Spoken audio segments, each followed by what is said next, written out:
I hope that people who thought that Staten Island was a horrible place to live because of the big dump understand better now that that was back in the late 90s. We're way past that now. So I think by the time this is done, I'll be at retirement age, 57. I got about another 7 years to go. So I guess when I'm about 64 or 65, I can enjoy the park daily because I'm going to be needing something to do to get away for a little while. And probably the Staten Island Park will be my ultimate remedy. I think that if it's done right, and obviously everything is made safe and whatnot, because I'm sure that years of all that toxicity and I don't know if there's radiation, but that sounds good. Radiation. I remember every time we went past that landfill after it closed, it smelled so bad. It was the worst. I haven't seen the park to its entirety, but I have seen it, at least bits and pieces. It's a totally different environment. I think that it took something that was, I guess you can say, negative, and turned it into something that was positive, especially for the community.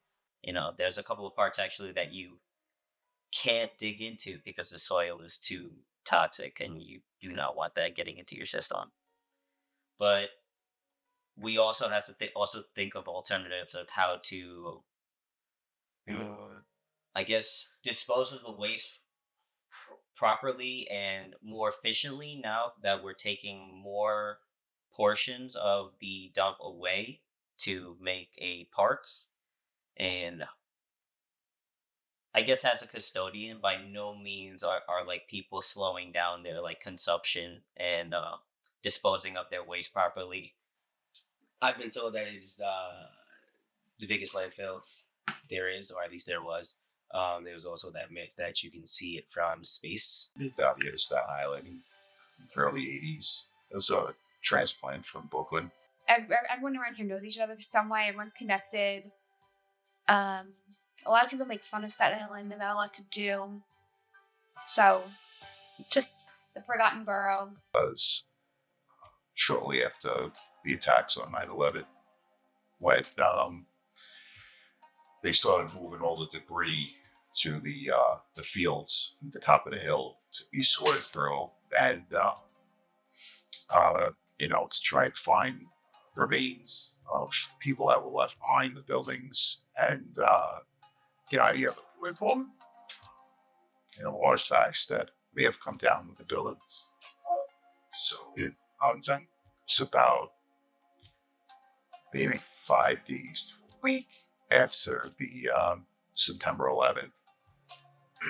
And initially we got up to the top of the hill and it would just come with dump trucks and unload the dump truck to a big field. And then just pick at it with rakes and shovels.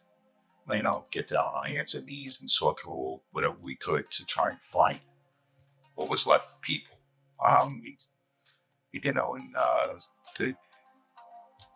As the time went on up there, weeks turned into months. It started to evolve, and we went from fields and rakes to small shed-like huts where we would wait to have the materials brought to us, and it went from that to these sorting machines. They were like these conveyor belts that they would pour the debris onto, and we would sit there like with factory line as it would come down the conveyor belt. We would sift through it, right that way.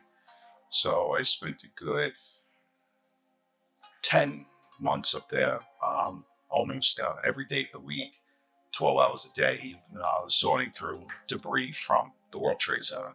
Apparently, the impact for people is higher than any other people in the state. Yeah. It's prostate, breast, Oh my god. thyroid, and cell cancer. Goodness, that's And the eye cancer. That's all it is. And well, there was definitely a smell, even in the late 60s, and actually middle 60s. When I Okay. used to come down visit my uncle. okay. He used to always say it's really a stunk. It was a very nasty smell. Yeah. And that was in like 66, 67. And then when I came to Staten to live in 69, we noticed how really it was just always a horrible smell, especially certain times of the year, like in summer, late summer. I guess it could be considered a positive use, but just the thought of where they're collecting it from, I feel is more of a hazard. It's an uncontrolled atmosphere. To use it for fuel in a controlled situation is fine, but you're looking at mounds of methane, which is caustic and potentially very dangerous to be just sitting, building in these mountains of garbage, unmonitored, basically. Oh, it's pretty horrible. You're gonna be sitting in a park that's cancerous. You get asbestos and everything else buried in that ground. So obviously you wouldn't bring your family. Oh no. So the methane from the former dump. Yes, I did. I actually knew someone that used to um, collect the methane from the dump.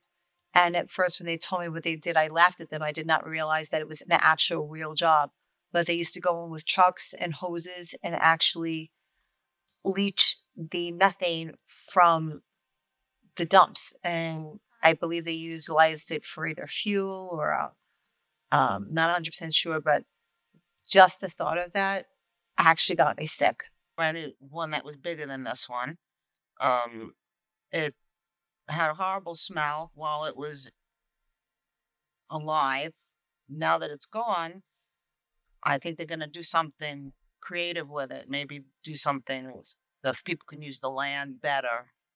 Whether or not there'll be toxins involved under the ground coming up, I don't know. But It's very large. It's very smelly. It's an inconvenience, especially on hot summer days. The smell that comes off of it is absolutely vile. Staten Island dump. It's a shithole. I was very happy that it closed. The fact that it went from a small bump of heap of disgustingness to a large mountain of garbage over the course of 30 years, I was very happy to see it go. Yes, it actually looks like it's actually it's not an eyesore anymore. It looks like a mountain, a little mountain, because it's all green. They planted trees on top of it. From what I understand, they're looking to turn it into a community park. absolutely. I'm just curious. Curious about what? To see what the park looks like and to see if it stinks, still smells. No. No. You so think it's the dump? Yeah.